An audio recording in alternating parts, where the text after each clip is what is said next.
Hi everyone and welcome to your horoscope for the week of June the 6th, 2022. We have a really powerful, karmically super intense sky ahead of us where there is a lot of good and a lot of good news, but we're still in the middle of a very strong karmic purification and closure period, which I'm going to speak about first because this is really heavy for a lot of people where maybe otherwise it wouldn't be, shouldn't be, yet still we strongly feel it that a lot of old energy is simply leaving us. And for a lot of people this old energy goes way back to generational karma because of Saturn's motions, because of Neptune. I'll speak about this as well in a moment. And perhaps, even though so much is happening out there in the world, in our individual lives, even practically numbers, figures, management of time, energy, figures, money, stuff like that, yet still that is literally eclipsed because the energy of the eclipse is lingering in the air still. Mercury, until it leaves the sign of Taurus, it somehow drags the veil of eclipse with it, especially where the heart meets the mind, Taurus. Mind, Mercury, and Taurus, the heart and value system and everything that we love. And this very strong Neptune adds to it with almost like Neptune seizing the opportunity with along with its divine intuition, so to speak, seizing an opportunity where Saturn is retrograde. So it gives us information in the big picture about us, our soul journeys, our destinies, our wounds, everything that the eclipse triggered, that simply blows our minds because we are rewriting our own history. And if we do that individually, you can imagine that we're doing it collectively. And this is where for example, this is just an example purpose. This is where I keep hearing from everyone, and not really other astrologers, people who I just meet on the street or in the shop or on the bus or whatever, that everyone kind of doubts history, written history. Everyone says it's BS, like common people. They are speaking about they were conned and deceived at school, because that's not true. And I'm not saying this. I mean, the academic world or any, not even the spiritual, anyone, no one's saying this, but Taurus, the people who matter, the little people, the people who are building blocks of everything. Well, if they think this, how soon is it that this will reflect in outer reality? Maybe I should not even be speaking about this, but rather Saturn retrograde and this Neptune that we're having. Now, in my culture, where we have an Orthodox, Christian Orthodox influence in astrology, this year and the next 4 years, 5 years are crucial, even for our own country and the identity of our nation, etc., etc., because Neptune in the sign of Pisces is closing up chapters that have been running for some people, some people's families for hundreds of years, thousands of years, and in a wider picture, tens of thousands of years. This is also, for example, why Neptune is also lifting a certain veil. Yes, Uranus is doing a certain academic work job as the governing planet of astrology, yet Neptune is allowing us to see the trans-Neptunian objects as they play out in astrology and mysticism, and certain deities that belong to aboriginal cultures that otherwise would not reach our attention and their symbolism and their message, etc., unless they're in the sky. So, what a powerful time we're living as astrologers, as a collective, and there's so much magic, mystery, and beauty to it, but there's also the opposite end of the spirit. We have to understand that Neptune is upgrading itself, its expression, the way we as a species perceive what Neptune and its more like Kabbalistic expression is. It is simply upgrading, shedding its old skin. But Neptune is also the aggressive drunk.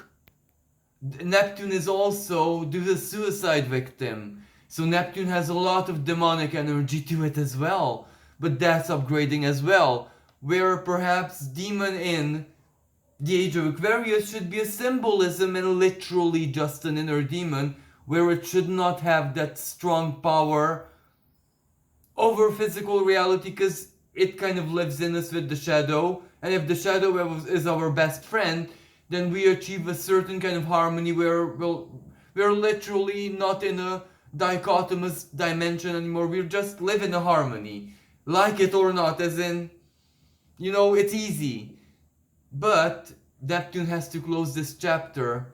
So as the inner demon is making peace, it sheds off a certain part of itself which is still alive, and it's ugly, and it fights back. The shadow, the reminiscent. This isn't the shadow itself, this is the reminiscence of the shadow. Imagine where a snake sheds its skin, but the skin is alive still, and it remains alive because it feeds on fear. Collective fear. So everyone's old skin is alive, and that's the Medusa, and it seeks compassion, and it wants to tell the story. It wants to be understood, yet aren't we fueling it with existence? So we have to make the decision. For some people, that old skin has to be allowed to starve and die. For others, especially collectively, more importantly collectively. For others of us, we alchemize it into a divine beauty, so the old skin is already on us in a beautified way. It's a tattoo or a scar, and I'll speak about this a little bit later on as well, the Medusa and Algol's activity and the eclipse energy. But this is where we also have to understand that Neptune is basically closing very, very old chapters. And this is where, just yesterday, I was listening to my country's astrological culture, the opinions and interpretation of other astrologers in my culture. And this is where one astrologer who I really like, because she's really like Saturnian. I shouldn't like Saturnian, but I still like it. She said, we're actually not who we are right now. So who we think we are right now, it's not us. That's why we're so weird even to ourselves, because we are our past lives, our immediate past lives.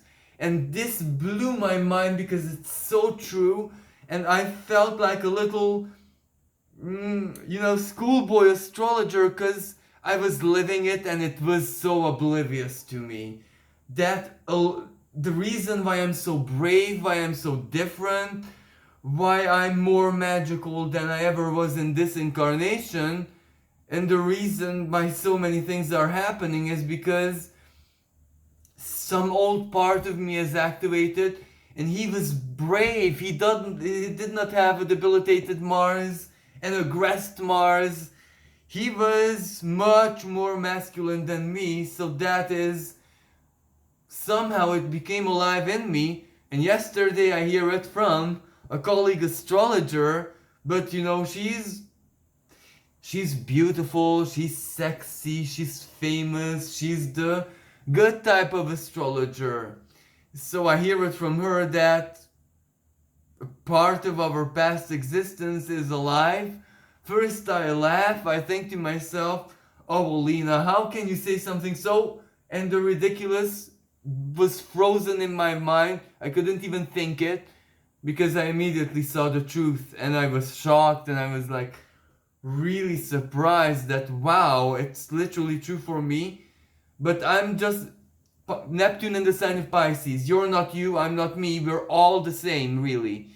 This is where the reason why you're watching my horoscope is because you're me, really. We are all one another in a so close way that we're living it empathically. We're really, really becoming connected, interwoven, but in a way that blows imagination, blows fantasy, blows Star Trek, It blows Star Trek's version of empathy, humankind's, the best of humankind's version of empathy. That's like so beautiful and hardcore, and we're living it. This is the good side of Neptune. And this is becoming literal real. Saturn will soon enter the sign of Pisces. In my culture, that's when we have to pay up. We have to be like perfect little angels. But from a evolutionary perspective, Saturn makes things real. Neptune, Pisces, empathy, an organ, a sixth sense, which is now an organ and inside our brains, inside our neural system. That's why Saturn in the sign of Taurus, in my culture, Saturn is not seen as how other astrologers see it, but rather just the upper nervous system, the intelligent, self-aware, conscious nervous system, which is divine in nature. So yes, of course it incorporates the other philosophical expressions of Uranus.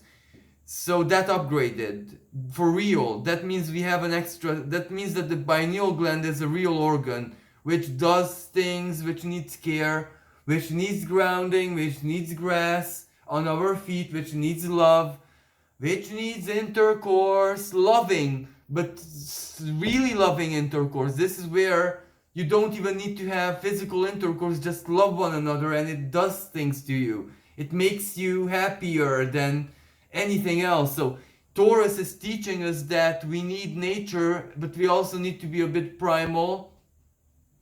So for example, those spiritualists who idolize the spirit are suffering greatly and are depressed right now, and they don't know why, because they done nothing wrong, but they didn't live. If you don't live it in a physical, real way, then you're just a spirit, sorry. And I say this to myself. So, astrology. This is where astrology is such a beautiful language which makes us understand, but if we don't want to help ourselves, it does nothing for us, including for me personally. I don't want to help myself. But this is where the other expression of Neptune comes in, the victim. Now, I understood finally why I'm not getting better and my life is not better, and why my magic doesn't help me, why I am specialized in helping people who are really down in the deep, because I'm one of them, but that's what I love, that's what I respect. So when we are in the cocoon, everyone becomes what they respect. God help you if you respect suicidal people, because you become them. Because you need it. Because that's your gateway to them, to helping them. That's how you become a therapist. Now, the other expression of this Neptune of the future, age of Aquarius, Aquarius future, the star in tarot, the great meeting of Jupiter and Saturn in Aquarius in 2020, December. That did things. That did in Aquarius, it did things where the ethereal imprint of reality is different. In a literal way, deny it if you want, laugh at it if you want, you can't laugh anymore. Because this is where the book of Revelations is not that far away from being the written word, as in they're living different times. So that's also a bit, any kind of manifestation it did things. So where I want to get with this is that Neptune is a little bit different. This is where it is inviting us to live our ultimate truth. This is where it's inviting you to be your true self, but without anything being able to limit you. So this is, if you are a healer, you have to be it. You have to truly understand the lived experience of the psychology of the victim that you also are. Your childhood, why it was hard for you, why no one understands you, why you were alone. Put this in past tense, and really in past tense, because it's getting better, but we need to allow it to get better. And I so hate myself for saying this, because that means that, for example, Anka, my spiritual sister, can say this back to me tomorrow when I'm complaining, or anyone else can use my own work against me, but I have to be honest, and this is the truth, really. Let's be honest, we need to allow, because help is already out there. Anyway, but you needed this, I needed this, because we like it on one hand. Why do we like it? We would not respect the perfect child, the perfect whatever, someone who wasn't beaten by life and by fate, by society, by darkness, by the shadow, by the depression, by injustice, by the divine wound itself, because who wants to be perfect? The divine does not seek perfection, and this was clear from day one. It doesn't need, if it wants perfection, why does it? It doesn't need us, and it begs us to exist. Like, sometimes we think of it as cruel and harsh, and like the Middle Age alchemists and saints version of Saturn, the cruelty itself. Well, actually, no. Sometimes it's begging. It's like that parent, and some people have parents like this, who are at their bedside begging them to allow help. Like, what more can a parent do? Cry, beg, pray, beg you, keep you alive, you know? Those are the lucky people. And sometimes the universe is like this to us, and we are like the child, unfortunately, that no, take the drip out from me now. And that's when we see this in the mirror, it's a bit harsh. And that's why we're put into position to heal, to be the healers, the astrologers, the energy, whatever healers, the listeners, the friends, the children, whatever of people exactly like this, because we are like that.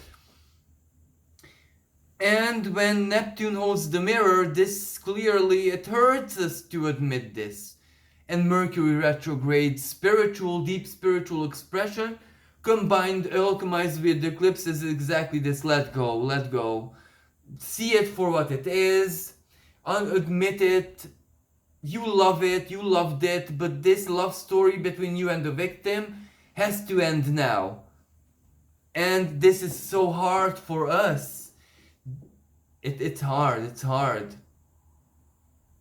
Because the ego kind of knows that it's over. It's over in victim mode, and it begins in healing mode or whatever mode, and then there is a lot of work to be done, because we kind of want a future. We're good neighbors, we're good sisters, we're good brothers, we're good everythings to each other. We really are.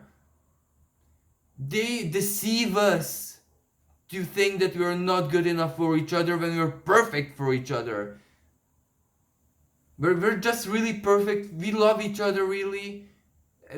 That's society. Society is the devil. Society's expectation, then the comparison.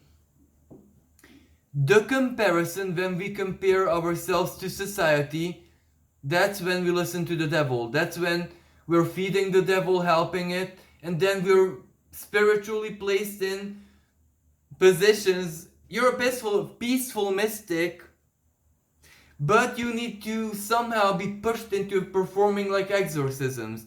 And you ask yourself, how did I get into this trouble? Well, because you're passive. Because you're not saying the truth. You're allowing people to think that the social norm is sacred. Then, yes, I deserve my fate, you deserve your fate. Every spiritualist who is not speaking the truth really deserves their drama right now. Me too. Saturn retrograde this is what Saturn retrograde in a nutshell. We are the judges now, and we judge ourselves, and sometimes we deserve this judgment. If we don't speak the truth in the last hour, then we have to speak this, because people need this. People need to know that they're okay. People need to know that their instincts are spot on. People need to know that more divine in their lostness and wounds than other people in their happy, happy, joy, joyness. You just need to know that you're okay and powerful. As you are. As you are. In this lived moment when this goes into your ear or eyes or whatever, or you read the subtitles, you're powerful and you're so very powerful. And Venus meets Uranus this week. Venus is actually the mastermind behind everything, even the eclipse. Venus made us think that it's Mercury, and Mercury is a good actor. Mercury conspired with Venus because they're in very good relations with. They always help each other.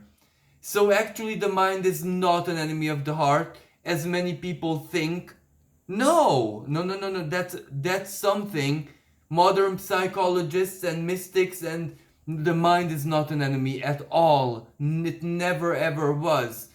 When it listens to adverts day and night, when it uses the mobile phone day and night, yes, absolutely, then it's right, then it's correct. Then the mind is a beast he screams the mind Saturn in the sign of Aquarius retrograde. Why do you suffering of anxiety? Because you are not putting your mobile phone down. Because you're going to your job, which your mind finds insulting. Okay, I said it. And you know it's true. Because your mind finds it insulting that you're being made to serve. How can it not be anxious then? Your mind is not stupid. You're not stupid. No one's stupid. It's time to let Uranus in. He was knocking from 2018, if I'm not mistaken. So time to let him in. Time to get out of the comfort. You're not stupid, you're smart actually. So that's the problem in your life, that you're smart. You know everything. You. Some people know by dreaming it, other people know by feeling it, other people know by... There is, and I'm so sorry to be vulgar, but the sun in Gemini allows me. We have a saying in our culture that I know the future the way I peed, because pee is predictive in some parts of the world in their popular cultures.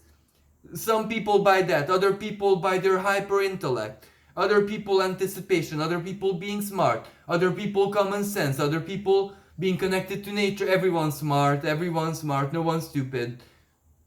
No one's stupid, and everyone through their own intelligence reached the same conclusion.